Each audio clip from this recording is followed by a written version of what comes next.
Buenas tardes a todos. Agradecemos mucho siempre su puntualidad para estar conectados en nuestra jornada del día de hoy. Le damos la bienvenida al doctor Rodolfo Pinzón, quien es coordinador académico de nuestro diplomado, y él tendrá a cargo la presentación de sífilis y embarazo. Entonces, doctor, bienvenido. Puede iniciar.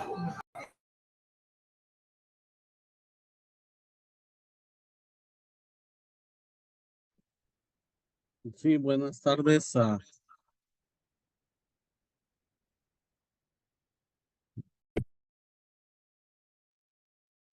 Sí, buenas tardes a todos. No sé si me escuchan.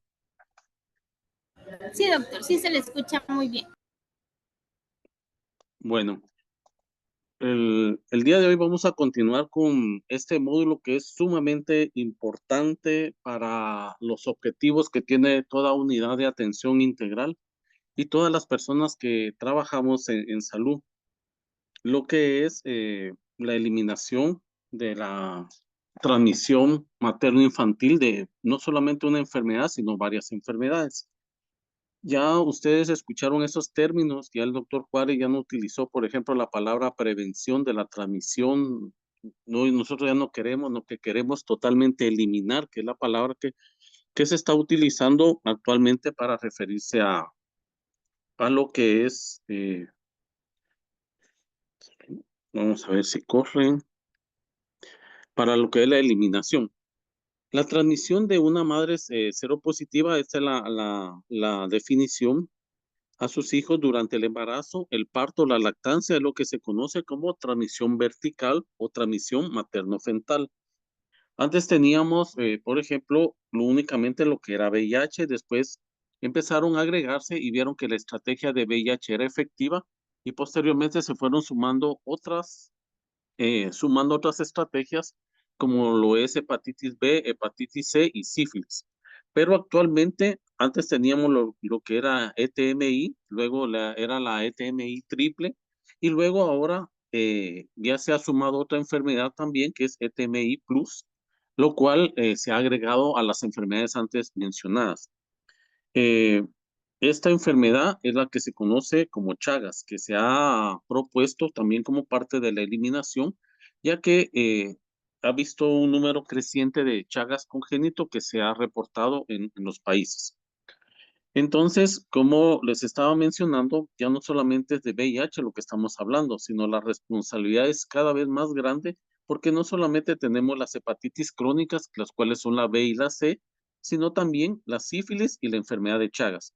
Y esto es lo que en una ocasión les mencionaba, que la sinergia de estrategias es lo que ahora se está enfocando en un solo mismo actuar. Podemos nosotros ver muchas otras enfermedades, actuar, prevenir y eliminar la transmisión de estas enfermedades a los niños, que es lo que queremos nosotros.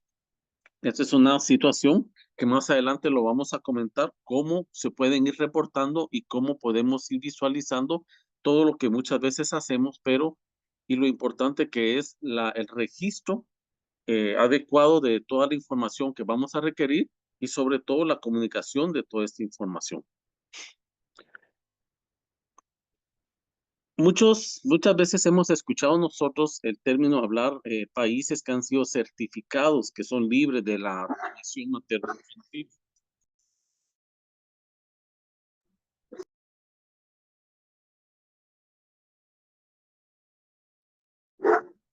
Si me van a perdonar, es que hoy me dejaron a los pequeños aquí, pero es un pequeño un poco gigante, es un poquito escandaloso.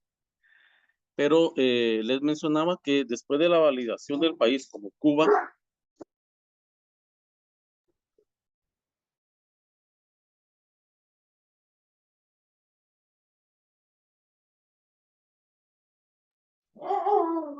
como lo es Cuba, es uno de los pocos países ya en Latinoamérica que ha sido validado como,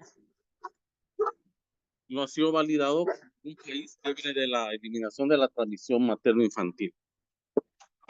Para esto se requieren muchos requisitos, o sea, no es solamente que yo reporte una sola vez 0 casos, sino que se necesitan una serie de indicadores que no solamente se deben de cumplir, llevar un parámetro y perpetuarse en el tiempo y en las validaciones que se van, que se van evaluando. No solamente, como le menciono, es reportar un número bajo, sino también que los indicadores, sobre todo los materno-infantil, nos vayan a nosotros diciendo que se está cumpliendo esta pauta para que continúen con la certificación. Y muchos países se han estado preparando, han mandado validaciones, pero ha sido, por lo menos en Guatemala, el estancamiento ha sido visible, ha habido progresos, sí es cierto, pero han sido muy lentos como para en este momento encaminarnos a una validación por medio de una certificación internacional, aunque estamos en un listado de progreso, que eso también es bueno. Pero yo creo y estoy convencido de que el compromiso de nosotros, comunidad de atención integral, es simplemente lamentar esto.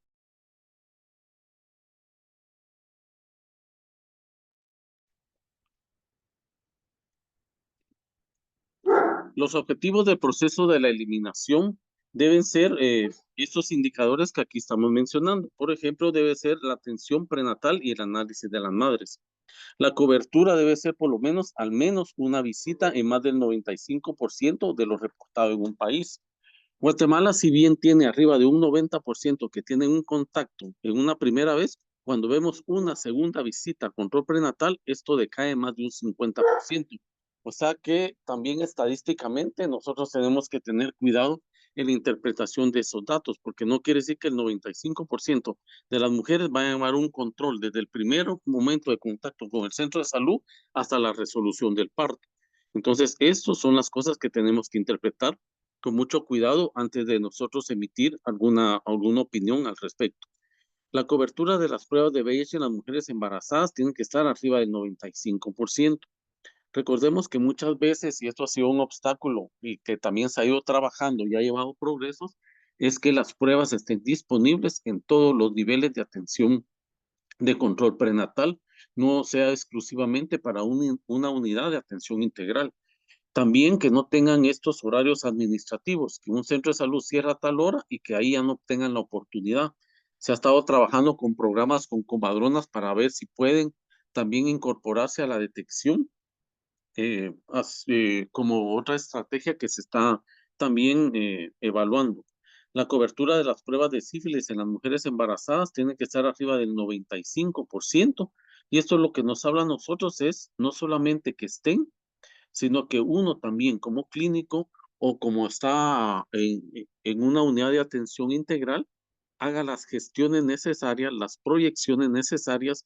Y ahora en algo que estamos haciendo un ejercicio con todas las unidades es las estimaciones, que estos ejercicios son sumamente importantes cumplir con ellos porque de ahí va a ser el parámetro que nos va a ayudar a nosotros para poder proyectar y de esa manera poder solicitar y tener una cobertura adecuada de nuestros insumos para poder ofrecer a las madres lo que requieren en cuanto a las pruebas que se quieren hacer. América Latina y el Caribe, la prevalencia de embarazadas en estas situaciones puede ir variando de un país a otro. Por ejemplo, hubieron más de 60,000 infecciones. Eso es con lo que, aprovechando con lo que es VIH, pero miremos, todavía hay 14,000 que tuvieron un desenlace desfavorable. Y esto quiere decir alguna complicación, ya sea en el crecimiento del niño o del feto intrauterino o del modo de resolución de parto o la sobrevida que tuvo en el primer año de vida este niño. Y el tamizaje de la sífilis en las embarazadas, si bien ascendió a un 83%, que esto también nosotros tenemos que ver el esfuerzo que se está haciendo, la cobertura del tratamiento a un 84%, pero el progreso se ha visto muy estancado en los últimos años. Que ha habido un progreso, pero es demasiado lento para ir a la altura de la transmisión que se está reflejando actualmente. Y para eso a nosotros nos sirven todos estos documentos que la licenciada Suseli ya los compartió y los van a tener ustedes para que los puedan ver detenidamente, que muchas veces esto que uno pensaba, ¿para qué tanto dato me va a ayudar? ¿Para qué tanta proyección? Pero ahorita va entendiendo uno que todas estas situaciones y estudios poblacionales nos van entendiendo el comportamiento que tenemos nosotros de nuestra comunidad, de nuestra población, y de esa manera ir infiriendo dónde vamos a tener mayor problema. Por ejemplo, en este documento también que hay, que es el Plan Nacional de la Eliminación de la Transmisión Materno-Infantil del VIH, sífilis y hepatitis B 2021-2024, nos hablan de muchos datos interesantes poblacionales, el comportamiento, las edades, eh, todo eso basado en las encuestas poblacionales que se han hecho, y de esa manera vamos a ver nosotros lo importante que es no olvidar a la mujer como estrategia de prevención de todas estas enfermedades. Las limitaciones importantes es alcanzar el control prenatal y el tamizaje conjunto, que por eso ahora los esfuerzos a nivel del ministerio de las unidades de atención integral es que en las áreas de tamizaje de prenatales se hagan estas tamizaje para estas enfermedades. VIH, hepatitis crónica, que es la B y la C, sífilis, y ahora se está también agregando lo que es Chagas. El fortalecimiento de las redes comunitarias.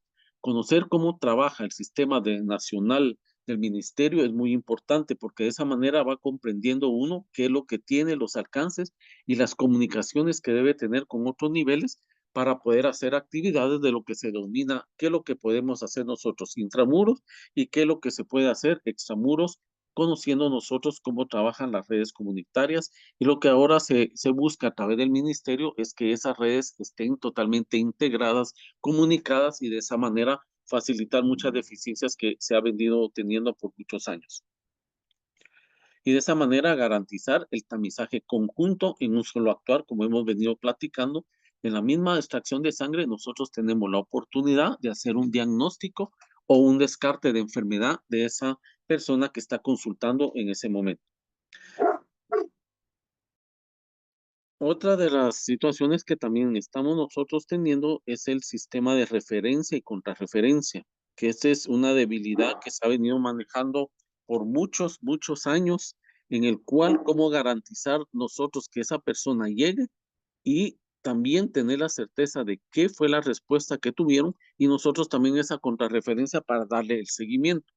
Es algo que el doctor Juárez mencionó mucho, que esa comunicación que debe de haber, no solamente entre los especialistas, sino también entre los diversos integrantes de lo que es la red del Sistema Nacional de Salud, debemos de tener para saber cómo está actuando la paciente. Idealmente uno debería tener una historia clínica universal que uno pueda tener, pero eso es sumamente difícil por muchas circunstancias, pero no imposible que logremos, por lo menos en nuestras comunidades, en donde tenemos influencia como unidad de atención integral, tener esa comunicación.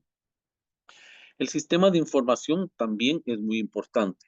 Hay unidades que están empezando, están naciendo, están empezando a conocer lo que es el trabajo de una unidad, de un modelo de atención integral, pero una cosa muy importante es que empiecen a fortalecer y a tener un sistema único y adecuado de información para ir recopilando todos esos datos y trabajar sobre todo en lo que es estigma y discriminación. En esta gráfica que está en estos los manuales, solo lo tengo para ejemplo, cómo es que está la red de servicios de atención de salud. Muchas veces, a veces nos centramos los clínicos solamente en el proceso salud-enfermedad, pero muchas veces tenemos que ver cómo está compuesto también en dónde estamos nosotros trabajando. Cuando hablan de primer nivel de atención, segundo nivel de atención, ¿a qué se refiere estas situaciones? Y en el esquema, pues, está lo que es el primer nivel de atención, donde están los centros comunitarios de salud, puestos de salud, que muchas veces conocemos solo en una ocasión cuando tenemos la oportunidad de hacer un ejercicio profesional rural. El segundo nivel de atención, que están los centros de salud, los centros de atención permanente, los centros materno-infantil, los centros de atención especializados en salud. Y el tercer nivel, donde muchas unidades de atención integral están, que son los hospitales. Entonces, si nosotros miramos, hay muchos centros y puntos de contacto donde la mujer embarazada va a tener contacto y es ahí donde nosotros tenemos que tener esa comunicación para ver cómo estamos trabajando en conjunto de forma integrada para, para dar una solución como país a la eliminación. También algo que tiene el manual sumamente importante es conocer cómo es la población de Guatemala. Por ejemplo, siempre ha mantenido y sigue manteniendo esta base ancha en la cual nos demuestra la edad donde más se va manifestando y donde más esperamos nosotros incidir en las estrategias de prevención. También en la gráfica número 5, ustedes pueden ver también cómo las embarazadas que asistieron a 4 atenciones prenatales, que es según la normativa del Ministerio de Salud Pública y Asistencia Social. Nosotros miramos que en la primera curva que tenemos nosotros, vamos a ver si tengo. Y nosotros miramos en la curva que tiene la primera consulta, vemos la cantidad y hasta dónde está, pero lamentablemente vemos cómo a través del tiempo, esto sería un equivalente a una cascada del continuo, van cayendo a la segunda atención prenatal, a la tercera y a la cuarta nivel. Entonces, esto es sumamente preocupante porque vemos cómo vamos en el transcurso perdiendo el contacto si no tenemos esa situación de trabajar de una manera coordinada con eh, con los demás puestos de salud o áreas que tenemos. Entre los embarazos esperados y mujeres con pruebas VIH positivos a nivel nacional, vemos que el total de embarazadas y el total de mujeres que conocen su estatus todavía estamos casi en un 50% menos de lo que estamos tamizando de que conocen su prueba de VIH. Y cuando hablamos de prueba de VIH, también estamos hablando de la oportunidad de conocer el diagnóstico de hepatitis crónica, sífilis, y ahora que nos están mencionando de Chagas, por lo tanto, el compromiso están creciendo y todavía tenemos mucho que trabajar en ese sentido. En la gráfica 7, nosotros vemos el número de embarazadas estimadas y el número de embarazadas con tratamiento. Eso quiere decir la vinculación que se está teniendo. La unidad de atención del Roosevelt, primeramente, ya no es una unidad de atención que ve exclusivamente solamente VIH. Como parte del Hospital Roosevelt, que ya somos parte nosotros del Hospital Roosevelt, del organigrama, de su presupuesto, por lo tanto podemos decir que es una unidad 100% ministerio y que estamos bajo esa unidad ejecutora. Nosotros vemos que ya no es suficiente dar respuesta al VIH, eso es parte de la respuesta con la que nació, y ahora hemos tenido también ese compromiso de ver lo que es VIH, hepatitis crónica, Chagas, también ahora se lleva un seguimiento junto con el programa de Leishmania y algunas otras cosas que han aparecido en respuestas a pandemias, como sucedió con COVID y Mpox también, que también se vio en la unidad de atención integral. Por lo tanto, el compromiso que uno tiene como una unidad de atención integral no solo debe circunscribirse a algo, sino debe ser un aporte más y moderno que tenemos como un modelo nuevo de atención integral, brindarle al sistema de atención tradicional que ha tenido Guatemala a lo largo de su historia. En esta, nosotros vamos a ver gráficas las embarazadas tamizadas para sífilis y casos de sífilis activas en los servicios en este periodo.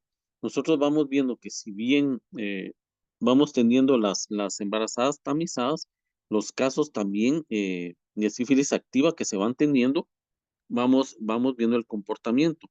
Lo que uno debe evitar también son estos espacios que van sucediendo aquí, porque eso quiere decir la pérdida de seguimiento y van a ser los casos que posteriormente van a venir con sífilis congénita y que eso es sumamente preocupante y no de buena evolución para lo que es el bebé.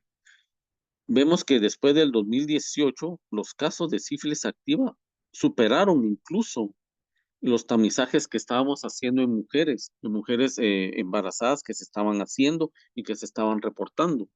Y esto posiblemente porque aumenta también la incidencia que ha ido aumentando progresivamente a medida que también descuidamos otras estrategias. Como les dije en un momento en la primera clase, una estrategia no sustituye ni anula otra clase, otra estrategia, sino que al contrario debe sumarse para seguir logrando lo que es la eliminación, en este caso de VIH, también de otras enfermedades que pueden transmitirse de la misma manera y que posteriormente pueden infectar de una manera vertical al bebé. Por ejemplo, el hecho de tener una estrategia de indetectable igual de intransmisible no sustituye lo que es la promoción del uso consistente y correcto del condón, como lo hemos dicho, porque después vamos a tener también una contribución en el aumento de estos casos.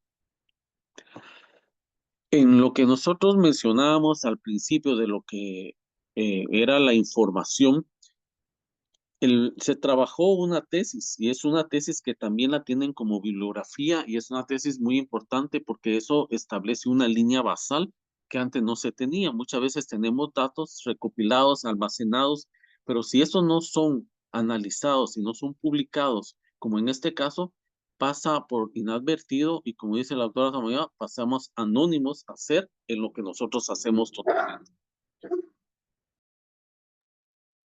En esta tesis que se hizo en la facultad de medicina y se vio lo que es la frecuencia de sífilis en mujeres gestantes en el Hospital Roosevelt. Y miren el periodo que tienen del 2008 al 2019. Por lo tanto, es una base de datos muy robusta, muy grande, que habla del programa de transmisión vertical que está instaurado desde esa época, en la cual ya esa visión, como yo le llamo futurista, que fue teniendo el doctor Mejía y que fue inculcando todavía a las personas que él iba formando, ya tenía este programa de transmisión vertical en el cual hacía un tamizaje universal a toda la mujer embarazada que llegaba al Hospital Roosevelt. Los números han venido decayendo y esto no es porque se haya dejado de hacer este programa, el programa continúa las 24 horas, sino porque ahora como hay otros niveles de atención y como vimos en el segundo nivel de atención, ya están los centros donde atienden embarazadas y ahora eso ha disminuido la cantidad, pero siempre se sigue teniendo. Al contrario, en lugar de mantenerlo solamente en lo que es la maternidad, se ha extendido a lo que es la emergencia, donde se atienden enfermedades no necesariamente relacionadas con VIH, como trauma, ortopedia, cirugía, donde se ha tenido la oportunidad de tamizar y ofrecer un diagnóstico y un diagnóstico temprano de muchas personas que no sabían que eran portadores de cualquiera de estas enfermedades. Miremos el tamizaje que tenemos durante esos años. Fueron reportados en esa base de datos 176,459, de los cuales 524 fueron positivos, que lo que representa para nosotros es un 0.30%. Estadísticamente puede verse muy poco, pero van a ser 524 madres que fueron diagnosticadas, tratadas y evitado lo que es la transmisión de esto, lo que se traduce en bienestar para estas personas porque Recordemos que el bienestar y el derecho a la salud es para todos, no solamente para los que superan el punto 30%, que esto es solo un indicador estadístico hacia dónde nos vamos moviendo, pero la estadística real que vivimos debe de ir más allá de estos números. También esto lo van a explicar en lo que es en la siguiente clase, también tiene preparada la doctora Gramajo, pero vamos a ir repasando principalmente los mecanismos de transmisión, porque es muy importante también el diagnóstico, la prevención, evitar la reinfección también que se da durante el embarazo en las mujeres. Recordemos que la transmisión del treponema sigue siendo y es lo que se ha documentado que es sexual, muy raramente transfusional, que se ha documentado anteriormente antes de que hicieran todas las pruebas que se hacen en los bancos de sangre, pero lo más importante es esto, que es vertical, transplacentario e intraparto, que se puede dar la transmisión, no solamente durante el parto, sino después del alumbramiento que podemos tener. Conocer lo que ya vieron ustedes en la clase de sífilis es importante, porque determinar y diagnosticar a una mujer con sífilis durante el embarazo es muy importante, porque eso va a ser el porcentaje de probabilidad que podamos tener de transmisión materno-infantil. En las primeras fases es cuando más expresión tenemos nosotros a nivel de sangre del treponema, por lo tanto, el riesgo de transmisión es mucho mayor en estos dos periodos. Por lo tanto, tener en cuenta que si nosotros detectamos en el examen que se haga en el control prenatal, que va más allá de solamente entregar suplementos, sino de hacer un examen, un examen físico, determinar si hay chancros genitales en las mucosas, eh, linfadenopatía, algunas de esas situaciones que nos hagan sospechar de sífilis, tenemos que estar muy atentos porque el riesgo, si no detectamos tempranamente, es alto en estos periodos. En la sífilis secundaria, donde también tenemos mucho riesgo de transmisión, no solamente a nivel del niño, sino sistema nervioso central, donde ya tenemos los brotes maculopapulares que podamos ver y no confundirlos con otro tipo de rash, signos neurológicos como cefalea, fiebre moderada, que pueda haber una adenopatía generalizada, algunos otros situaciones que pueden ir desapercibidas o confundirse con otras situaciones como pérdida del cabello, condilomas planos y algunas otras enfermedades extragenitales que podamos tener como afección hepática, afección renal que podamos tener, no detectar, no correlacionar con sífilis y de esta manera pasar ese diagnóstico. Y la sífilis terciaria, pues ya vimos nosotros que es algo pues que ya no hay tratamiento, ya el daño a los órganos ya son irreversibles, en el cual vemos cuando no se ha tenido un diagnóstico temprano.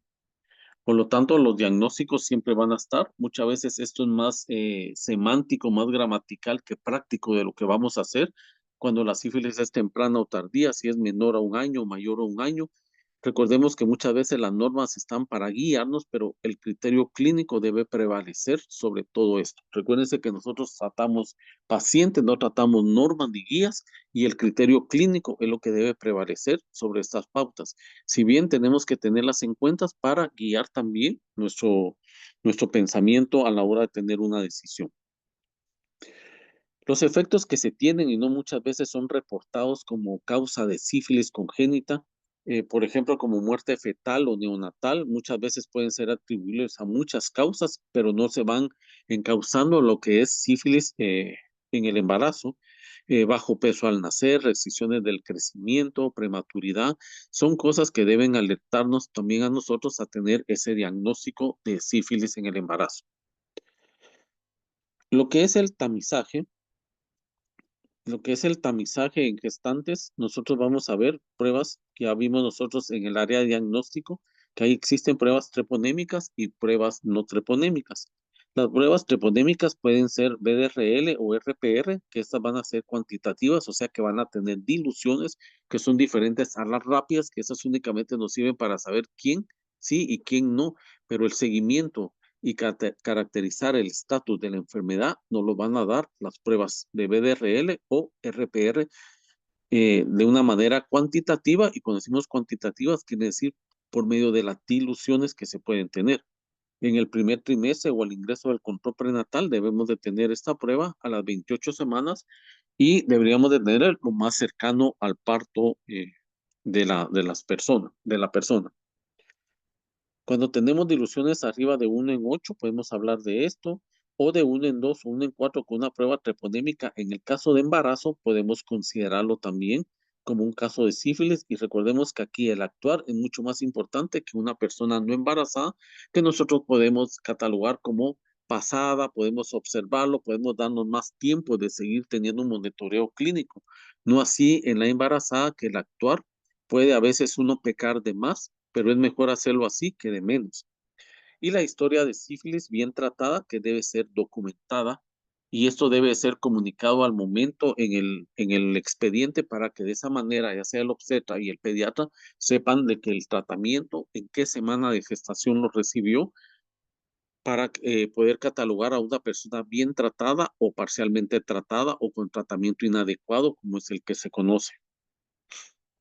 En el algoritmo nosotros vemos aquí, y esto es sumamente práctico, sencillo, en la cual vemos nosotros que un BDRL, un RPR reactivo con títulos bajos de 1 en 2 o 1 en 4, hacemos una prueba treponémica. Si es negativa, estamos hablando de un falso positivo, que muchas veces eso tenemos. Si es positivo, no podemos discernir nosotros si es sífilis pasada o sífilis actual. Muchas veces por las diluciones podríamos decir que puede ser una sífilis pasada, pero cuando no hay una historia clínica o se suma hallazgos clínicos sugerentes de, es mejor tratar y después seguimos nosotros investigando. Eso es lo que la vez pasada comentábamos, que como una enfermedad que tiene un diagnóstico relativamente sencillo a través de una prueba rápida, posteriormente un RPR también, que tiene un tratamiento cómodo en cuanto a la adquisición, a la no creación de resistencia o documentada aún, y que es penicilina benzatínica, que todavía no esté al alcance o sea un limitante para poderlo ofrecer y evitar y eliminar de esta manera esa transmisión.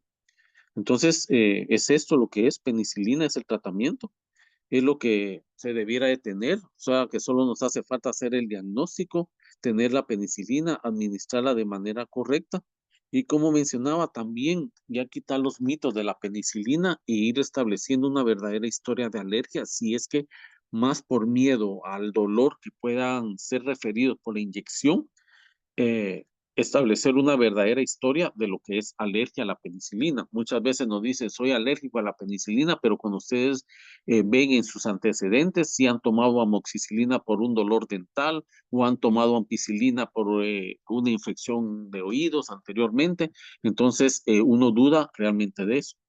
Y además, la verdadera reacción a la penicilina uno la tiene más a la procaína, más que a la benzatínica por los componentes que tiene. Por lo tanto, es sumamente raro una verdadera reacción a lo que es la penicilina.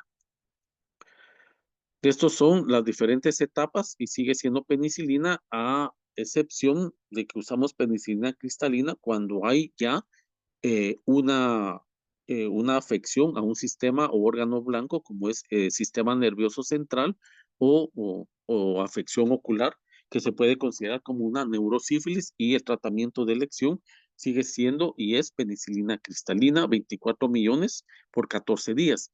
Aquí lo difícil es verificar el tratamiento y el cumplimiento, que aquí sí debe haber un compromiso por parte del sistema de salud, porque va a ser cada 4 horas la administración de la penicilina, y esto es lo que muchas veces conlleva al incumplimiento de alguna de las dosis que se puedan dar. En cuanto a la serología, 3, 6, 12 meses luego del tratamiento es lo que tenemos que dar, pero en el embarazo, si es posible y tenemos nosotros las posibilidades de tener un contacto con la mujer embarazada de manera mensual, es mucho mejor tener ese contacto estrecho y evitar de esa manera una transmisión, una sífilis congénita. Como le digo yo, en este escenario que es una mujer embarazada, muchas veces podemos nosotros tener de más, pero muchas veces el riesgo-beneficio así lo demanda. Y lo que nosotros teníamos siempre para tener la disminución de títulos adecuado, ustedes ya lo vieron y lo tienen. Acá solo es como un recordatorio que para eso es lo que nos sirven las diluciones, para poder ver quién ha tenido una recuperación, quién tiene un fallo al tratamiento o quién posiblemente tiene una reinfección durante el periodo que se está observando. Entonces, prevenir reinfección es parte de lo que tenemos que hacer y muchas veces es lo que tener ese contacto y esa confianza en los controles prenatales o con la persona que nos esté consultando nos va a ayudar mucho. Y sobre todo el estudio al compañero, que es algo que muchas veces dejamos descuidado, que también requiere un abordaje especial para tener estos temas sensibles. Entonces, el manejo de contactos, aquí lo vimos nosotros que podemos tener también en mujeres embarazadas. Recordemos que también que mujer embarazada creer que no tiene también contacto sexual, también es una idea equivocada porque nosotros se documenta que sí hay actividad sexual incluso durante el embarazo muchas veces. Un principio que el diagnóstico de sífilis congénita se hace a la madre, no a través del bebé. Que pueden hacer relaciones, y lo van a ver ustedes en la siguiente clase, cómo se va interpretando y se va relacionando las pruebas del bebé con las de la madre, las relaciones con las diluciones, es que ustedes pueden hacer un diagnóstico que no es tan sencillo hacerlo. Entonces, el diagnóstico de sífilis congénita se hace a través de la madre y no del niño. Estos principios deben de volverlos a repasar, lo tenían en la clase anterior de sífilis, las diluciones, cómo vamos nosotros disminuyendo las diluciones que deben de ser 4 títulos, por ejemplo, de 1 en 32 a 1 en 8, de 1 en 64 a 1 en 16, para considerar si no ha habido este descenso, uno puede considerar un fallo o un fracaso al tratamiento y debe de reevaluar nuevamente qué es lo que está pasando.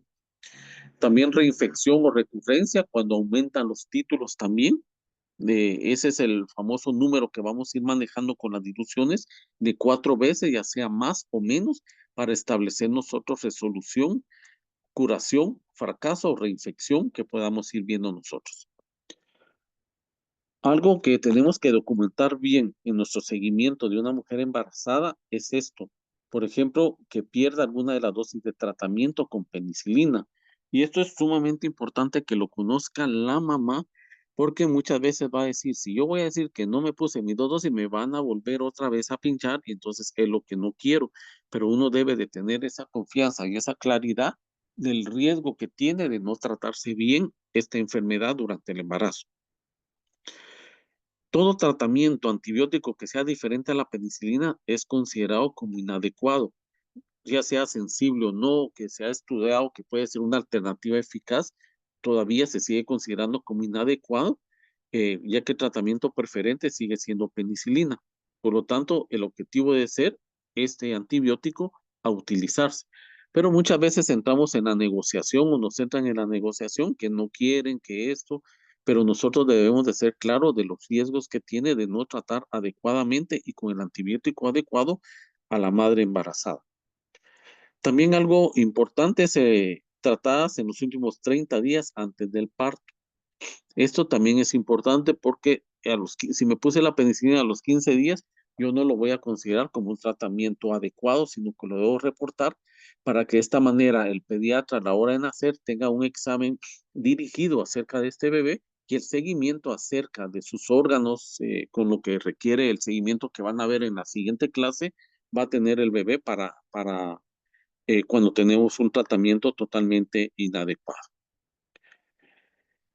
Uno de los primeros casos que tuve la oportunidad de ver es una señora que 26 años, ella tuvo un parto autóxico simple, es extrahospitalario, en lo que es un centro de salud, pero esta señora tenía VIH y sífilis positiva desde hace 6 meses, pero estuvo ausente hasta el momento del parto, sin tratamiento antirretroviral, mucho menos con tratamiento antibiótico con penicilina.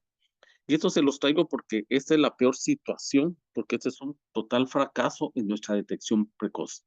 Detectamos, pero perdimos esa vinculación y hay muchos factores que pueden incidir para esto, pero el resultado final es un fracaso en la detección precoz y por lo tanto los resultados se pueden imaginar ustedes en cuanto a VIH y sífilis a la que está expuesta y tuvo esta persona.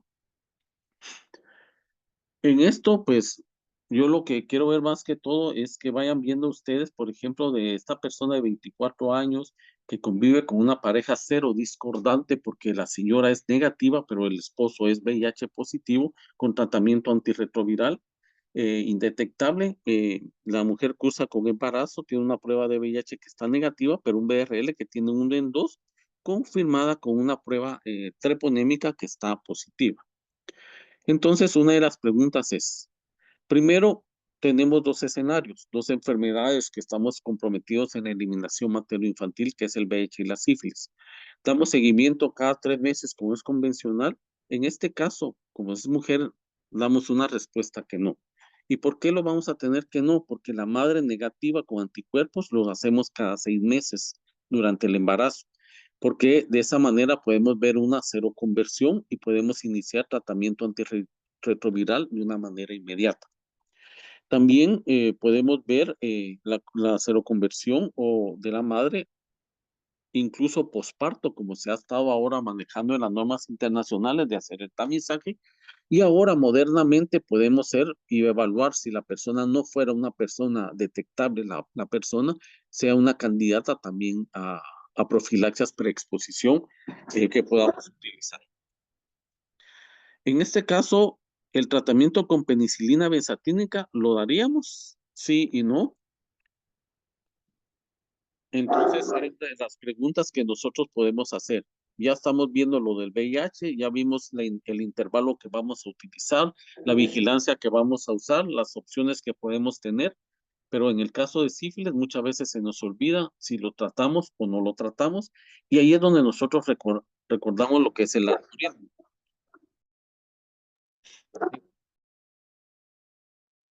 En este caso, algunos pueden decir no, porque la combinación de las pruebas treponémicas con títulos bajos nos pueden decir que es una infección pasada. Pero si es el primer control y nosotros en la evaluación clínica tenemos mucha sospecha, tenemos comportamientos de riesgo, por ejemplo, más de una pareja antes o durante el embarazo, vamos a tener que ver riesgo versus beneficio. Por lo tanto, tenemos que tomar una decisión y un criterio de qué es mejor para la mamá, si ponerle una dosis o no ponérsela, siguiendo un normativo. Y en muchos casos, si alguien me dice sí, no, tampoco vamos a criticar esa decisión, porque también en el algoritmo lo dice claramente que con esos títulos más una positiva, no vamos a poder establecer si es pasado o presente, pero si tenemos la sumatoria clínica, es mejor tratarla que no tratarla. ¿Y esto por qué? Porque el riesgo de transmisión perinatal de sífilis no tratada en el embarazo puede ir desde un 40% en tardíos o sífilis terciarias hasta un 100% en primaria o secundaria. Entonces, ¿qué pasa si no lo hubiéramos puesto, pero que no lo hubiéramos correlacionado con nuestra clínica y hubiera estado en una fase primaria o secundaria, eh, hubiéramos tenido esta situación? Por eso es que les digo yo que muchas veces la sumatoria de todo es lo que nos da a nosotros la decisión o la mejor decisión para tomar. Y muchas veces en embarazada, como hablábamos una vez con el doctor Juárez, a veces es mejor pecar de más que de menos, teniendo los riesgos y los beneficios en cuanto a esta población. Esto solo va a ser algo que había puesto de más, pero que en las siguientes clases les va a ayudar, sobre todo, y lo van a tener ustedes, que es la administración de sidobudina por el peso, las reglas que van a tener, la regla de 3, los cálculos que van a tener para poderlos pasar en infusión, porque esto es importante. Algo que siempre me enseñaron a mí desde que llegué a la unidad, que uno no debe asumir que cuando uno deja escrita una orden, la van a entender. Uno debe ser claro para que esa orden se pueda entender. Yo puedo decir, mire, póngale sidobudina 2 miligramos por kilo, pero igual me voy a quedar. Si yo estoy empezando a conocer. Entonces, estas son de las maneras que hemos ido aprendiendo cómo ejemplificar y cómo lo pueden tener ustedes a la hora de que les pregunten, mire, ya tenemos la sidobudina, ¿cómo se la vamos a administrar? Entonces, decir y B va a ser, bueno, sí es y B, pero ¿cómo? ¿En qué cantidad? ¿En qué velocidad? ¿A cuánto gotas? ¿A cuántos mililitros por minuto? ¿Cómo vamos a hacer ese cálculo? Es lo que se va, es la intención de dar este caso y de compartirse. Y para ir terminando, esta otra persona tenía un título de 1 en 28, negativa luego de 3 dosis VIH negativa y luego de 3 dosis de penicilina que completó a la semana 16 del embarazo, pero que en la semana 28 le hacemos el nuevo control y tiene esto de 1 en 512. Este resultado, ¿cómo lo interpretarían? Fracasamos al tratamiento, se reinfectó la paciente durante el transcurso del tratamiento o al finalizar el tratamiento. ¿Y qué debiéramos de recomendar?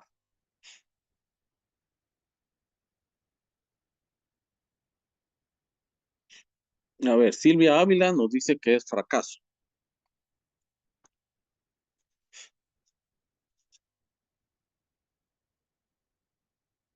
Y fracaso uno lo puede interpretar porque en lugar de disminuir, esto aumentó. Pero ¿por qué también? Y ahí es donde donde se empieza a complicar las situaciones, que es porque fracasó. Pusimos bien la penicilina, la administramos correctamente, fue a un lugar donde estemos seguros que la estén colocando bien. Tuvimos una experiencia nosotros en un lugar anterior también que trabajé paralelamente con la unidad, donde pudimos documentar que muchas veces, como saben ustedes, la penicilina tiene una técnica también cómo administrarla. A veces parece rudo la manera en que se pone, pero se debe poner de una manera profunda, rápida, la infusión de la penicilina intramuscular. ¿Y esto por qué? Se tapa.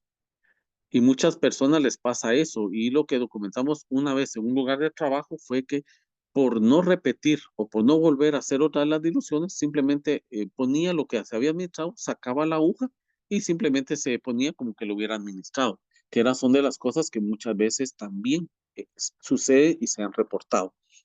Otra de las cosas también que tenemos que ver en esta persona es que no tenga una reinfección luego de un tratamiento que podamos ver completado de una manera adecuada. Es una reinfección que puede haber tenido esta persona y es ahí donde nos sentamos, vemos su actividad, su pareja o parejas que pueda tener y el comportamiento que pueda tener esta persona, sobre todo vemos en esto en mujeres trabajadoras sexuales que muchas veces, a pesar de estar embarazadas, aún siguen trabajando por las situaciones también sociales y los determinantes sociales de pobreza y extrema pobreza que vieron ustedes en la clase anterior con la licenciada Sofía, en el cual tenemos que tener. Entonces, aquí lo que tenemos que hacer es nuevamente a retratar y esta vez vigilar más la administración de penicilina, volver a hacer un retratamiento, vigilar, también tener en cuenta el tiempo que nos va a tardar en disminuir los anticuerpos y llevar este embarazo hasta término de una manera más, de una vigilancia más estrecha. Entonces es algo que quería compartir con ustedes, sobre todo lo primero, las guías y sobre todo la tesis que fue realizada en la unidad, la van a tener ustedes para que la puedan visualizar, ver cómo todas las variables que hay en esa tesis, y ustedes pueden ver los grados de escolaridad, las edades, todas las situaciones que pueden contribuir y en dónde buscar más lo que es, o poner mucho más atención en los casos de sífilis en una población general. Entonces, esto es lo que hasta el momento les tenía. No sé si tienen alguna pregunta, comentario. Igual, pues ya saben ustedes que estamos, bueno, en el caso de reinfección, no es lo mismo que fracaso, porque recuerden que reinfección quiere decir que usted trató de una manera adecuada, pero por ejemplo, actividad sexual o porque la persona tenía la pareja que no fue tratada también, volvió a reinfectar a a la persona. Por eso es que es importante tener ¿cómo se llama? El contacto de la pareja para poder tratar también. Entonces, sí, no son conceptos diferentes, pueden considerarse similares en cuanto al tratamiento, pero son conceptos diferentes que se tienen. En este caso es Silvia Ávila que lo puso en su chat.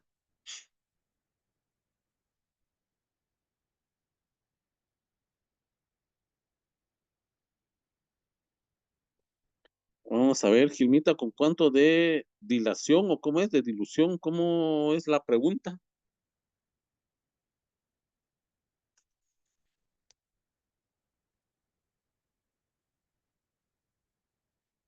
La dilución, perdón, la dilución en el algoritmo que ustedes dieron Incluso si uno tiene con 1 en 4 y confirma con una treponémica positiva, en el caso de embarazo, uno puede empezar tratamiento como algunas guías nos lo recomiendan. Algunas otras son un poquito más permisivas y nos dice que arriba de 1 en 8 con una prueba treponémica positiva es que uno debiera de tratar a las personas. Y la norma, como se ha considerado en Guatemala, es arriba de 1 en 8 se debe de tratar a las personas y se han considerado menos de 1 en 8 como enfermedad pasada, siempre y cuando uno conozca bien el contexto de la persona. Pero generalmente y bajo las normas, arriba de 1 en 8 lo consideran siempre y cuando tenga una treponémica confirmada positiva.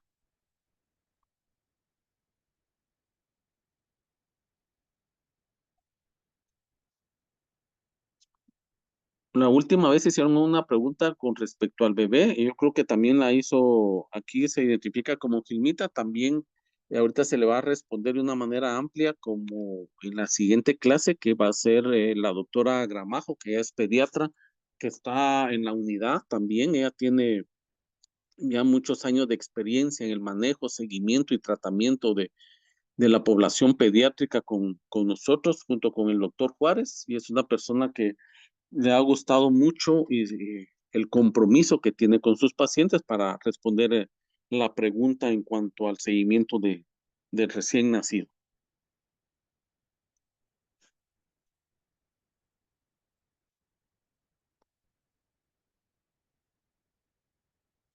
No sé si hay alguna otra pregunta, Suseli, o... No, doctor, con esto finalizamos ahorita aquí las preguntas y si se dieron cuenta, pues el doctor Pinzón de una vez compartió pues los casos clínicos referentes a sífilis en el embarazo. Y de igual manera, ahorita en la siguiente presentación también tendremos la oportunidad de escuchar también otros casos referentes a ya al recién nacido. Entonces le agradecemos mucho, doctor Pinzón. Y vamos a continuar con nuestro programa con el tema de manejo del niño expuesto a sífilis. Este estará a cargo de la doctora Ana María Gramajo, quien es médica pediatra, subcoordinadora de la Clínica Pediátrica de la Unidad de Atención Integral del VIH e Infecciones Crónicas del Hospital Roosevelt. Ella cuenta con la maestría internacional de VIH y el curso de manejo de resistencias antirretrovirales del Instituto de Salud Carlos III de la Universidad Rey Juan Carlos de España. Entonces, doctora, le damos la bienvenida, el tiempo es suyo. Gracias, Suseli. Buenas noches, ¿me escuchan? Sí, doctora, sí se escucha muy bien. Perfecto. Bueno, buenas noches a todos. Esto es básicamente para complementar lo que ya platicaron en otras clases y pues cualquier duda podemos responderla al final. Entonces, vamos a platicar específicamente del abordaje del hijo de madre BDRL positiva. ¿Y por qué se llama madre BDRL positiva y no necesariamente madre con sífilis? Pues como ya lo explicaron en otras clases, es porque podemos tener a veces falsos positivos. Entonces, tenemos que saber cómo manejarlo en base a los resultados y a la clínica del paciente.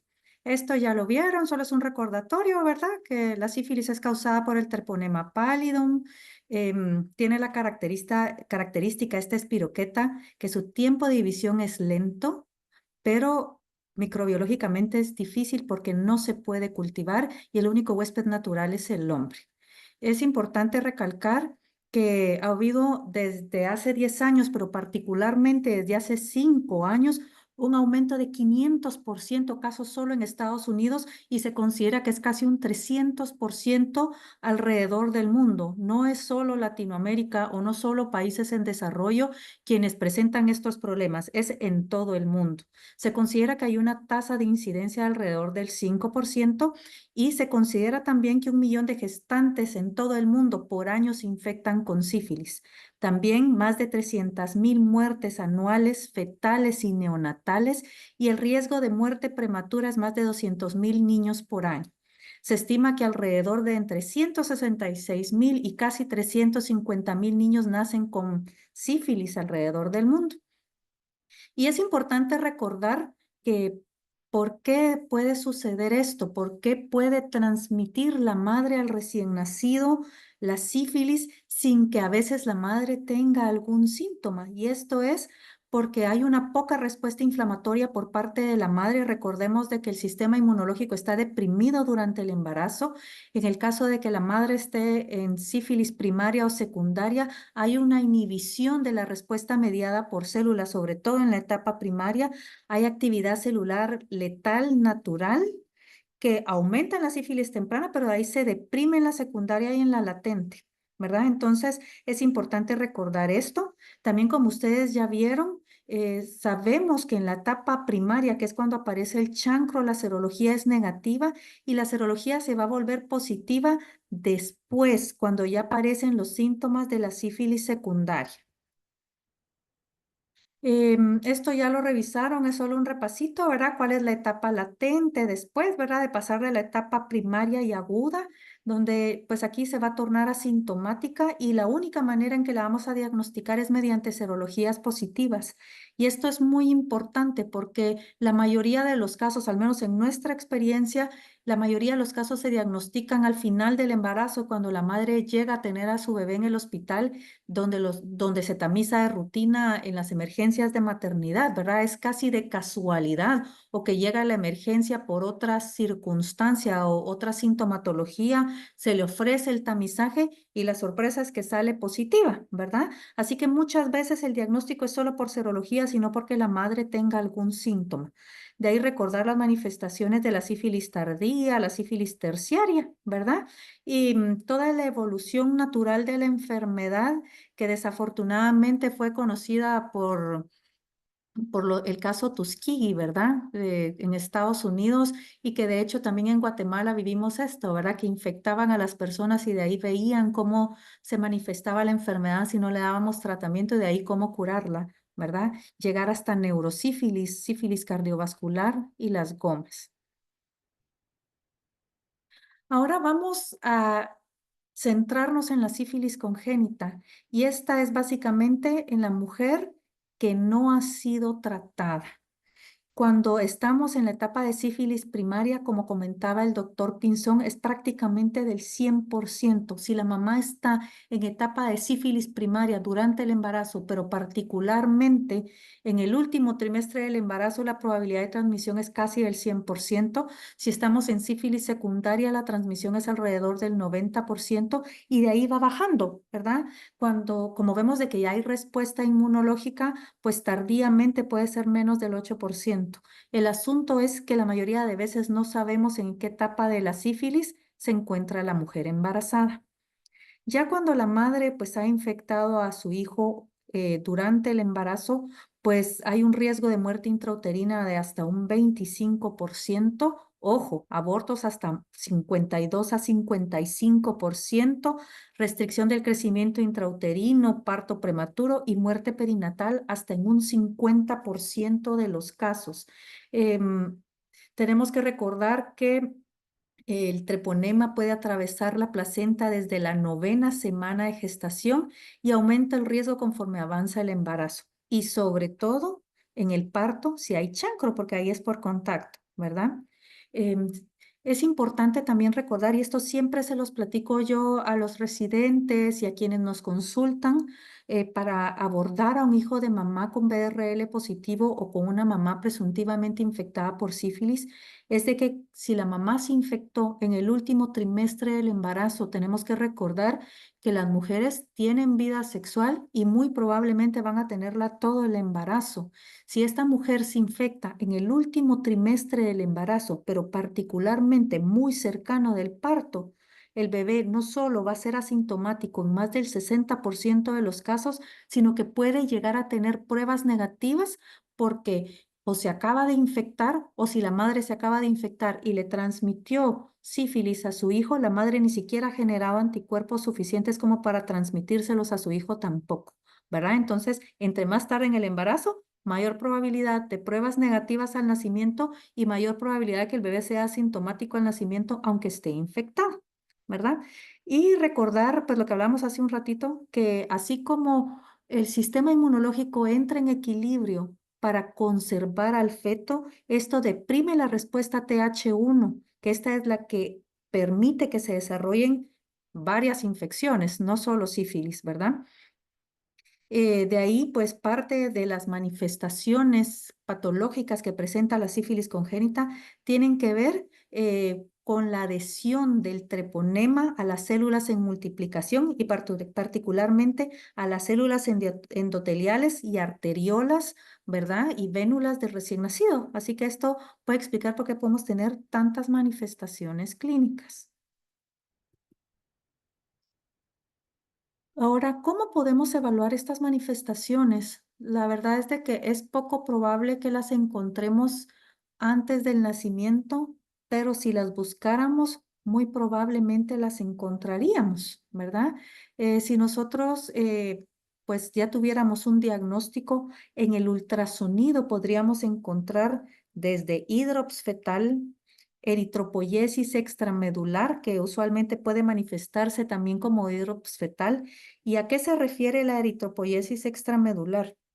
Es a la producción de células rojas fuera de la médula ósea. Y aunque esto es normal en prácticamente el primer trimestre del embarazo, después de la 12ª semana de gestación, nosotros esperaríamos de que la mayoría de los glóbulos rojos se produzcan en la médula, ¿verdad? Entonces, cuando ya no es capaz la médula por diferentes razones de producirlas, empiezan a producirla nuevamente hasta en la piel, en el hígado, en otros órganos que normalmente no producirían células rojas. La placenta puede estar inflamada, gruesa, el hígado puede estar aumentado de tamaño, igual que el vaso, ¿verdad? Hepatoesplenomegalia, y hay dilatación del intestino delgado que se considera patoneumónico en algunos casos. Cuando vemos dilatación del intestino delgado, podría considerarse de que puede ser secundario a sífilis congénita. Ya cuando el recién nacido nació, valga la redundancia, cuando ya este bebé nació, podemos tener manifestaciones que van de más a menos comunes y se ha visto según las revisiones de que en las primeras semanas desde recién nacido hasta más o menos 5 semanas, el recién nacido podría presentar entre el 90 y el 95% de los casos hepatomegalia, anormalidades musculoesqueléticas como osteocondritis o periostitis, ¿verdad? Levantamiento subperióstico, bajo peso al nacer, restricción del crecimiento, lesiones en piel, que el pénfigo sifilítico, que es la descamación de la piel, particularmente en palmas y plantas, es muy común, entre 90 y 95% también, rágades y condilomas, hiperbilirrubinemia y neumonía alba. Neumonía alba lo podemos ver entre el 70 y el 80%. Y aquí les muestro unas fotografías de cómo se podría ver un pénfigo sifilítico. Si ven, las palmas y las plantas se están descamando. Y si ven la fotografía que queda a su derecha, vemos a este recién nacido distendido de la hepatoesplenomegalia que tiene, ¿verdad? Aparte, este niño pues se ve emaciado, usualmente pues pueden estar restringidos, ¿verdad? Y aquí hay otras cosas que tal vez ustedes no las pueden ver tan fáciles, pero que tienen que ver con el pénfigo sifilítico en la orejita, en la nariz, y aunque hay que ser como un poco más acucioso, si ven hay una ligera descamación en el tabique nasal y hay un hundimiento porque hay destrucción del tabique nasal, que es lo que después se conoce como nariz en silla de montar. ¿Qué otras cosas vamos a ver? 70-80% esplenomegalia, anemia, proceso hemolítico, que es la destrucción masiva de las células rojas y que por consiguiente lleva a insuficiencia cardíaca por anemia y que se puede manifestar como hidrops, trombocitopenia, leucocitosis o leucopenia e incluso coagulación intravascular diseminada en los casos de la sífilis congénita florida. La rinitis sifilítica, que es tan recordada por muchos, la vemos poco frecuente, pero sí es parte de las manifestaciones. Extremidades dolorosas, que es la pseudoparálisis de Parrot, ¿verdad?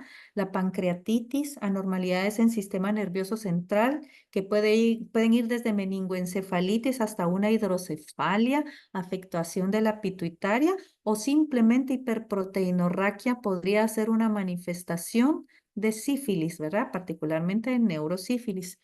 Ya entre el 60-50% de los casos podríamos ver nefritis, podría manifestarse también como un síndrome nefrótico, fallo de Medra, de 40% masa testicular, corioretinitis, hipoglobulinemia, manifestaciones gastrointestinales como sangrado rectal, ileitis, dilatación intestinal e incluso se puede comportar como una NEC. ¿Verdad? Como una enterocolitis necrotizante que es tan común en los recién nacidos prematuros y de hecho se parece mucho a las infecciones del grupo TORCH, ¿verdad? Por eso en otros lugares le ponen TORCH con S al final o SCORCH, porque la verdad es que se parece mucho a las otras infecciones perinatales.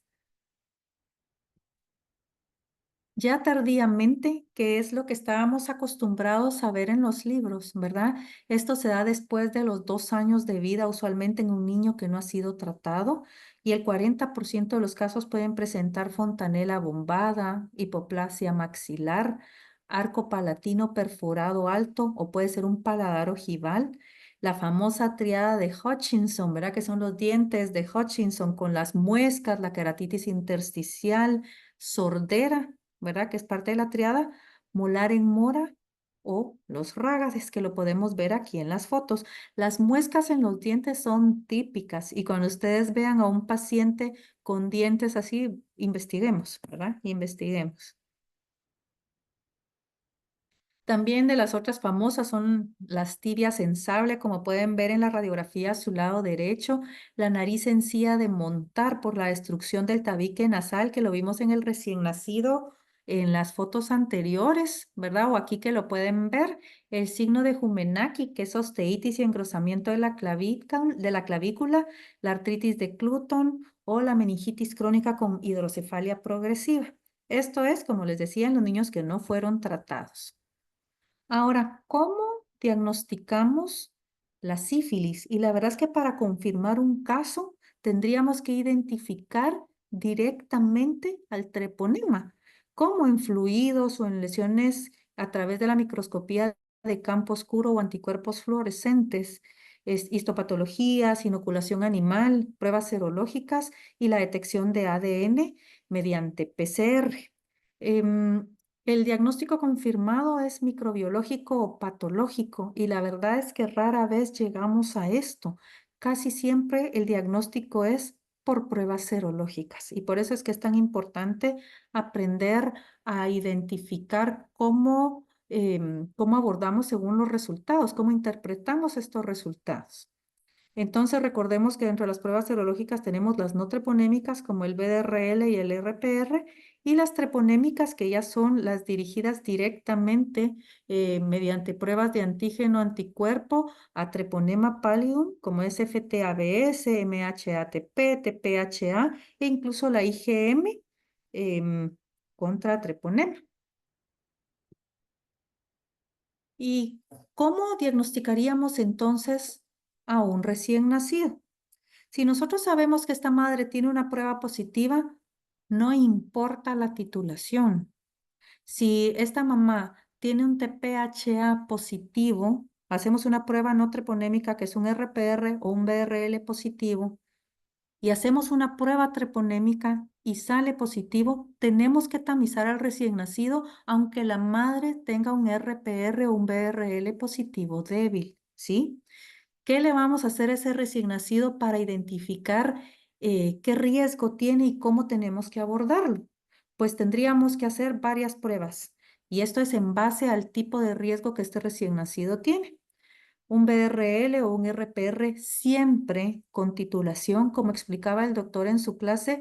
Esto nos ayuda a identificar si está activa la enfermedad, cuál ha sido la respuesta al tratamiento, si esta madre se reinfectó, ¿verdad? Entonces, y en el caso del recién nacido, su evolución nos la va a dar precisamente la titulación del RPR o el BRL. Por supuesto, un examen físico completo, una hematología completa, química, orina, rayos X de huesos largos y si tiene síntomas respiratorios, una radiografía de tórax, siempre una punción lumbar para identificar no solo la celularidad, sino particularmente proteínas, ¿verdad? Que esto varía si el recién nacido es a término, si es prematuro, una evaluación oftalmológica y una evaluación auditiva, que usualmente son las emisiones otoacústicas, y si este recién nacido no pasa la prueba, pues ya se valora una evaluación de potenciales evocados auditivos.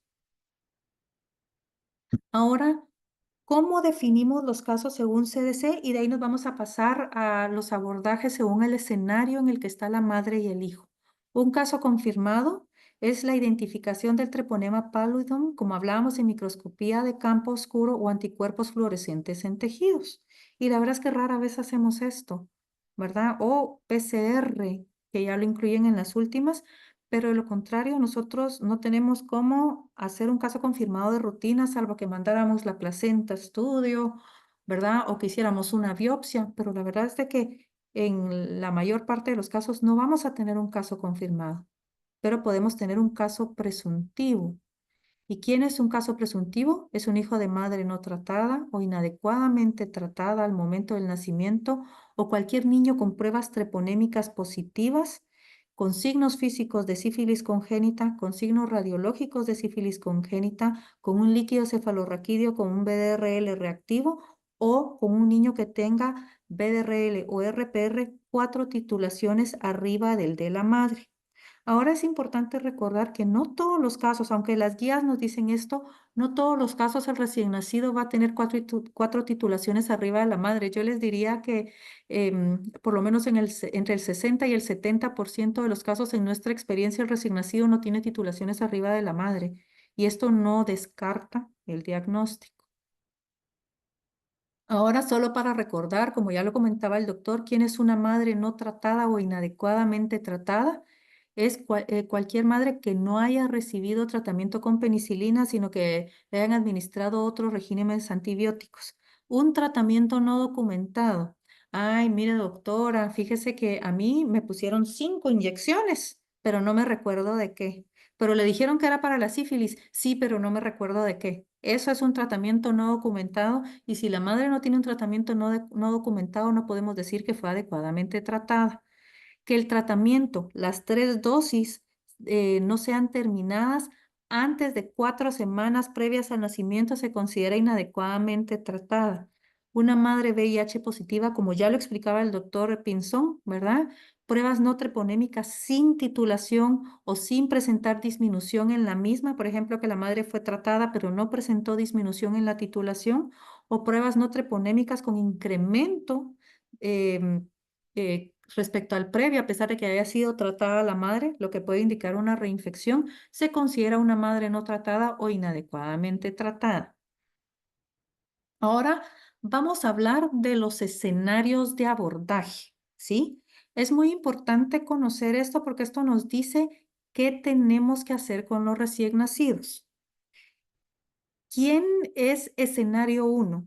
Es el que consideramos sífilis congénita, ¿sí? Es un recién nacido que tiene un examen físico compatible con sífilis congénita, que tiene una prueba no treponémica positiva, idealmente con títulos 4 veces arriba de los de la madre, pero no necesariamente es así, y exámenes de gabinete alterados, radiográficos, de líquido cefalorraquídeo, una hepatitis con un RPR positivo, cualquiera de estas alteraciones en gabinete, en clínica, con titulaciones positivas elevadas, aunque no necesariamente esté 4 veces arriba del de la madre, se considera escenario 1, es una sífilis congénita.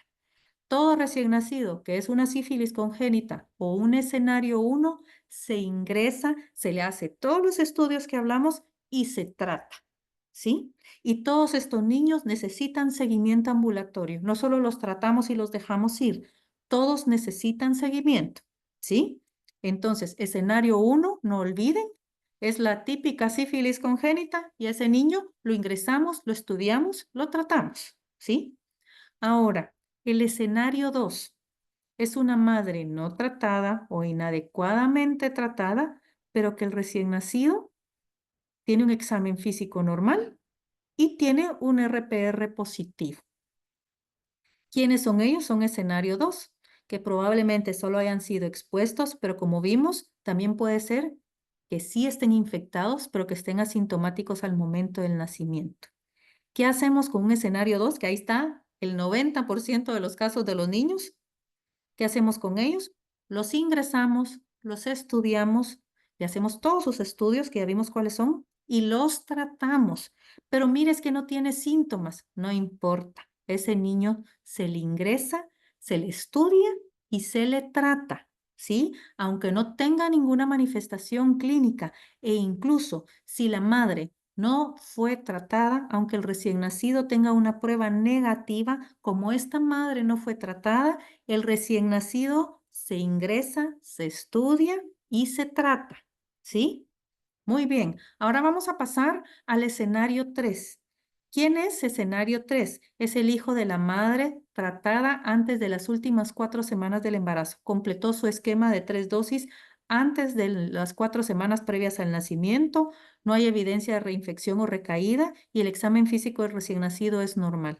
Este es un escenario 3. A este bebé le ponemos una dosis de penicilina benzatínica, dosis única, y se va para su casa y le damos seguimiento. Escenario 3 es durante el embarazo, pero la madre fue tratada apropiadamente y terminó su tratamiento 4 semanas antes del nacimiento del niño, ¿verdad? Y por último, el escenario 4 es cuando la madre fue diagnosticada y tratada antes del embarazo, que al hacerle sus pruebas los títulos se mantienen bajos y estables durante todo el embarazo y el recién nacido tiene un examen físico normal. ¿Qué hacemos con este niño? Le ponemos una dosis de penicilina benzatínica, dosis única, se va a su casa y le damos, eso sí, a todos les daremos seguimiento para asegurarnos de que el escenario fue correcto, que el abordaje fue correcto y que el recién nacido está bien. Ahora, solo para recordar cómo los vamos a tratar. En el caso del escenario 1 y el escenario 2, siempre los vamos a tratar de la misma manera respecto a que todos necesitan penicilina cristalina. ¿Cuál es la dosis? 150,000 unidades por kilo cada 12 horas la primera semana y a partir del 8º día cada 8 horas, ¿verdad? Y esto usualmente es por 10 días.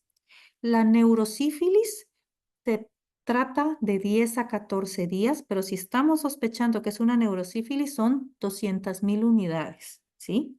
En el caso de que sea un escenario 3 o un escenario 4, pues lo que vamos a utilizar es la penicilina benzatínica, 50,000 unidades por kilo, dosis única, ¿sí? Y por último, en el caso de que tengamos que tratar a un niño mayor de 28 días, pero que es una sífilis congénita, la dosis es de 200,000 a 300,000 unidades, kilo día cada 4 horas por 14 a 21 días. Y al final del tratamiento, dosis única de penicilina benzatínica, 50,000 unidades por kilo. ¿A quiénes consideramos que fueron tratados y exitosamente y que tuvieron una respuesta adecuada? A los niños que cuando les hacemos una titulación a los 3 meses presenta una disminución en la titulación. Hay una disminución de hasta 4 veces la titulación a los 6 meses y no son reactivos entre los 6 y los 12 meses de vida, ¿sí? Esto es un tratamiento exitoso. ¿Cómo vamos a hacer el seguimiento? Pues le vamos a hacer RPR o BDRL con titulación cada 3 meses hasta la negativización. Y a partir de que tenemos una prueba negativa, tenemos que hacer una prueba más a los 3 meses para asegurarnos que sigue estando negativo. Con 2 pruebas negativas de RPR o BDRL, le podemos descargar, podemos terminar su seguimiento. En el caso de los niños que tuvieron documentada una sífilis congénita, se recomienda o se podría hacer el seguimiento hasta un año de vida y hacerle un TPHA para ver si el paciente pues realmente tuvo sífilis congénita o no en el caso del escenario 2. Ahora, puede ser que aunque haya tenido sífilis, que nunca haya llegado a desarrollar anticuerpos específicos y podríamos tener hasta un 30% de los casos en que no presentan un TPHA positivo al año. Pero esto tampoco lo descarta, ¿verdad? Y es solo parte del seguimiento. Muy bien, entonces les voy a presentar ahorita un caso y ya después de esto vamos a dejar abiertas las preguntas. Suseli, vamos bien con el tiempo, todavía me da chancecito. Sí, doctora, está muy bien todavía. Perfecto, muchas gracias. Entonces, ahora vamos a revisar este caso que no es caso inventado, es caso de la vida real y es solo para que vean que todos estos casos los podemos tener. Ojalá y siempre fueran así claros como este, porque nos es más fácil a veces, ¿verdad? Que tener un caso que no tiene sintomatología, pero este es un caso pues importante, ¿verdad? Esta es una madre de 23 años, segunda gestación, un hijo sano que no llevó control prenatal. Y solo aquí este asterisco les quiero hacer un comentario y esto es importante. Ya la mayoría de guías internacionales están recomendando el tamizaje en el primer y el tercer trimestre del embarazo para VIH y para sífilis. Doctora Gramajo, ¿Sí? perdone, fíjese que no se compartió la otra presentación. Ah, gracias, Suseli. Espérenme. Entonces ahorita voy a ver qué. Fíjese que a mí me parece que está compartiendo, pero me dice ahora sí. ¿Ahora sí se ve, Suseli? Ahorita sí, doctora. Ok. Gracias. Entonces vamos a regresar aquí. Una madre de 23 años, segunda gestación, un hijo sano. Y estábamos hablando de que en las guías internacionales ya están recomendando hacer tamizaje de VIH y VRL en el primero y el tercer trimestre del embarazo, porque puede ser que por los periodos de ventana o, por ejemplo, en el caso específico de la sífilis, que la paciente haya estado, por ejemplo, en sífilis primaria la primera vez que la tamizamos y por consiguiente las pruebas salieron negativas. Entonces es importante repetir el tamizaje en el tercer trimestre del embarazo. Es importante, ¿verdad? A pesar de que no llevó control prenatal, esta madre pues realiza 2 ultrasonidos, los cuales son normales. Es tamizada en la emergencia de maternidad.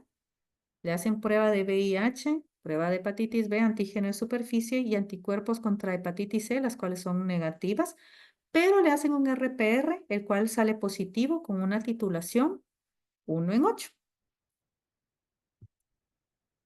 De ahí obtenemos un recién nacido masculino de 38 semanas, un parto autóxico simple con un Apgar 8-9, líquido amniótico claro, peso, talla adecuada.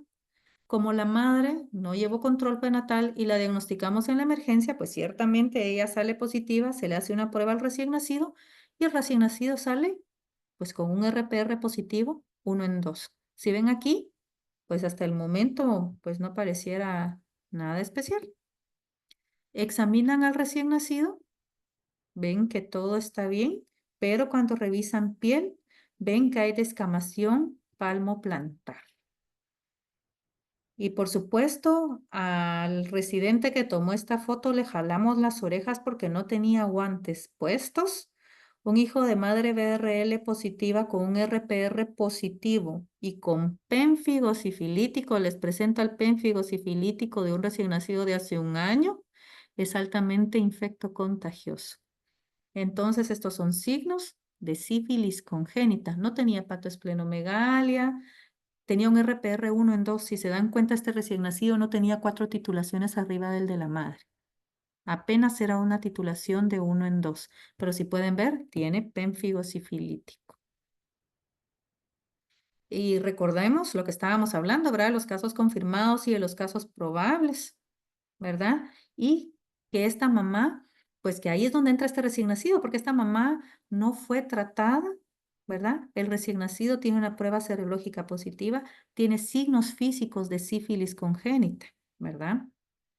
Y cuando vemos los escenarios, si recuerdan, platicábamos de cómo podía presentar ese recién nacido. Entonces, ahora les voy a preguntar a ustedes a ver si alguien me puede contestar.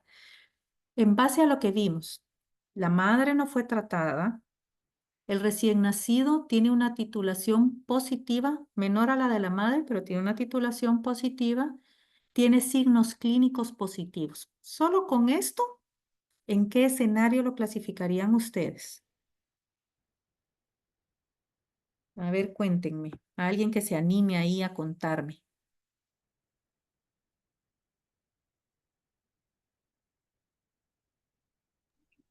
Muy bien, Silvia, sí, es un escenario 1, ¿verdad? Es un escenario 1. ¿Por qué? Porque aunque no tengamos una titulación 4 veces arriba del de la madre, tiene un examen físico alterado y tiene una prueba no treponémica positiva en una madre que no fue tratada. Es un escenario 1.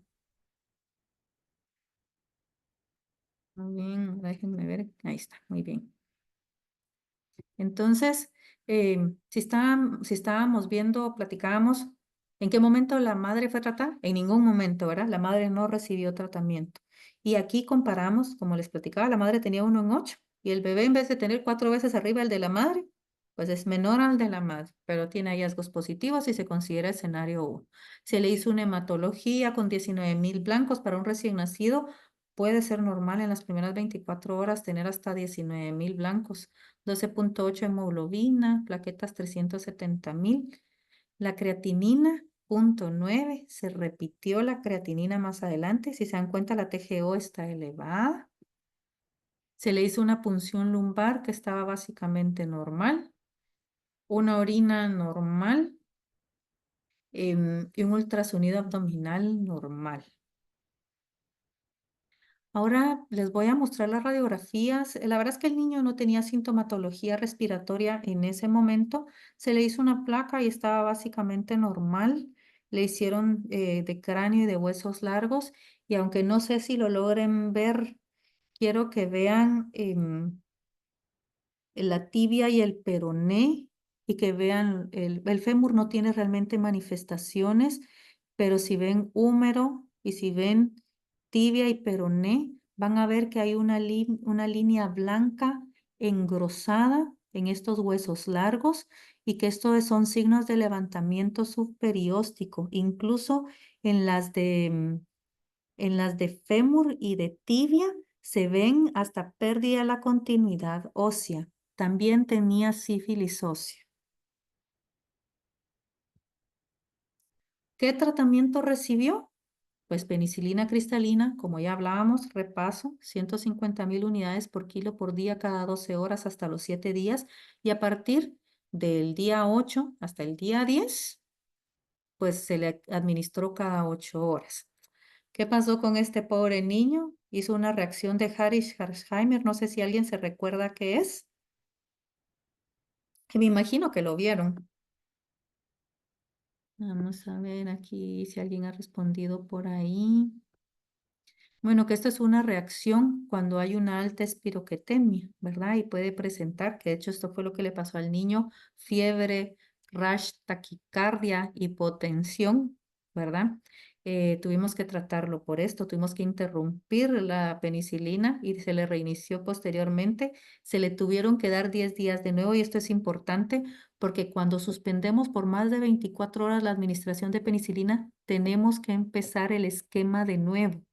Entonces es importante que ustedes se aseguren que cumple todas las dosis. Si este niño iba por el día 7, pero pasa más de 24 horas porque, ay, fíjese doctora que se descanalizó y no lo pudimos canalizar, y nadie se dio cuenta que se descanalizó y nadie avisó que el niño estaba descanalizado. Si pasan 24 horas y el niño no recibió sus dosis por 24 horas, hay que reiniciar el esquema para completar 10 días. Él estaba en el reinicio de la terapia cuando se infectó con COVID y sin sitial respiratorio. Pobrecito gordito, pero ya, pues al final, pues recibió todo su tratamiento y resolvió. Ya después se le hicieron sus serologías. A los 3 meses siguió saliendo 1 en 2. A los 6 meses estaba negativo. A los 9 meses se le hizo otra prueba porque tenemos que tener 2 pruebas negativas para estar seguros que este niño está curado. Salió negativo. Y pues al año a este niño no le salió el TPHA positivo, pero le dimos de alta. Muy bien, ahora sí. Dudas, preguntas. No sé si todavía se estaba compartiendo la pantalla. No sé si se salió de la No, pantalla. todavía está, doctora, la pantalla. Ah, todavía está. Bueno, entonces, gracias, doctor Pinzón. Entonces, no sé si tienen alguna preguntita, alguna duda.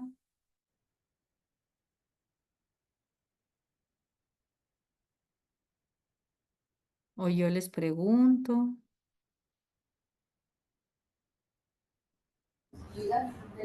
Pues no hay ninguna pregunta, doctora, en el chat ni manita levantada. Ok, perfecto. Entonces, si no hay ninguna pregunta y ninguna duda, muchas gracias. Muchas gracias, doctora, por toda la información que nos acaba de dar. Ahorita está una pregunta en el chat que dice si la prueba de BDRL está reactivo y la RPR está no reactivo, ¿la tomamos como negativo? Aquí lo que nos falta es la titulación.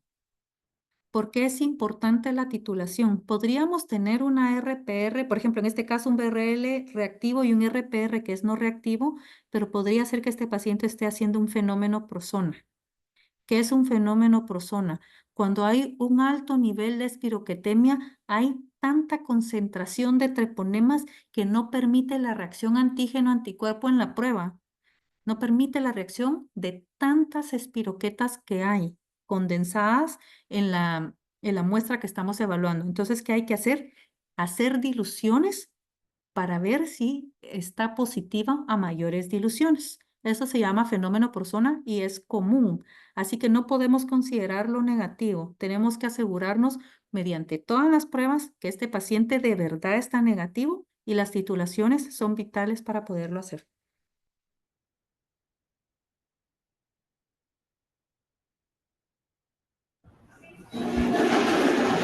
Muchas gracias, doctora. Bueno, entonces, si no hay otra preguntita, igual estamos siempre para responder sus dudas más adelante.